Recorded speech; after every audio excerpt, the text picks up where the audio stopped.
also pivoting with you, Steve. So, I mean, you clearly heard, right? Sustainability, recycling, a lot of discussion around circularity. How can Chemstations help with some of those needs and challenges? Yeah, I kind of view the three challenges that are. Let me start with what I think is the biggest challenge of the chemical industry, and this is a soapbox moment. The chemical industry does a horrible job of promoting itself to the general public. So I'm taking you on a tangent here. And let me tell you a story. So April 2020, I took my daughter to the emergency room. She was in diabetic ketoacidosis. She was diagnosed with an autoimmune disease called type 1 diabetes. Her life now, she has a continuous glucose monitor, and she has a pump, an insulin pump that we fill up. So the continuous glucose monitor sits on her arm for 10 days and then it's replaced. The pump sits on her body for 3 days and then it's replaced. So I sat with her and I said, okay, let's look at what the chemical industry has done for you. Your quality of life without the chemical industry would be quite different. Let's take a look at this. So we got the Dremel tool out and we cut these things open and we looked at, there's adhesives that hold it onto her. There's a reagent in the sensor that monitors the amount of glucose in her blood. And so she gets that signal then sent by Bluetooth to a phone and to the pump. The pump itself, there's the insulin in it. It's produced by a chemical process, biochemical process.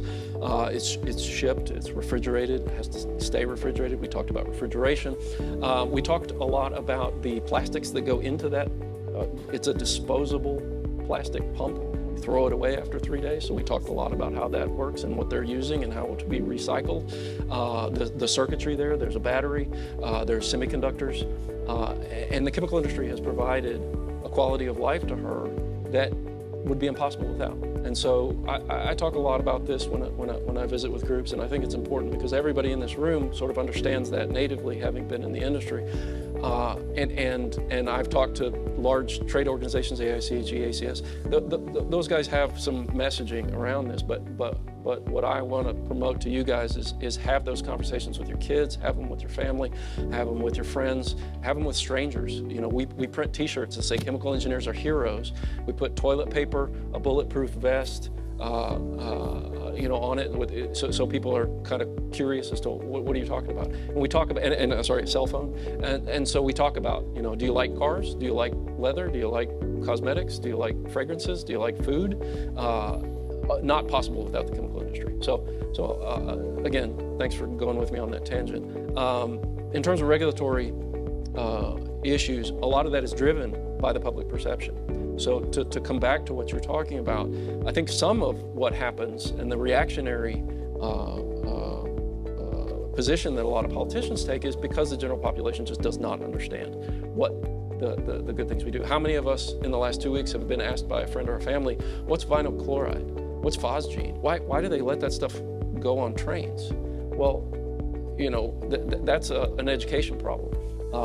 For all the faults of the chemical industry and the transportation industry, we provide a quality of life to 8 billion people on this planet that would, again, not be possible without. So what do we bring to the table? Well, I talk a lot because I get excited about it, and I think it's important that we do that kind of legwork, ground level, not only from the top down, but when you're evaluating process alternatives, when a regulation is put into place to either reduce waste, to reduce effluent, to improve energy efficiency. Those are tasks that at their core are exactly what a tool like ours is built for. You've got an existing process and you want to improve it. I'm a modeling guy. I got a hammer, that's a nail. You model it. Once you've modeled it, start looking at alternatives. What could you do differently? Computing power has improved since I started in 1994 in this business. If you bought a $3,000 machine in 1994 and you bought a $3,000 machine today, you're talking about running a simulator like ours 15 to 20,000 times faster. So what can you do with that additional power? You can investigate alternatives. You can investigate them by defining an objective function, minimize energy, minimize waste. You could do a Monte Carlo analysis and run it 100,000 times over a couple of days to determine what effect certain independent variables have on your process. So we provide a sort of a generalized tool that allows engineers to investigate these alternatives and improve these processes to meet regulatory constraints. So we as a software provider have zero impact on what a politician's going to decide, but once that decision has been taken, we're going to help you guys in this room and elsewhere meet those constraints, whatever they may be.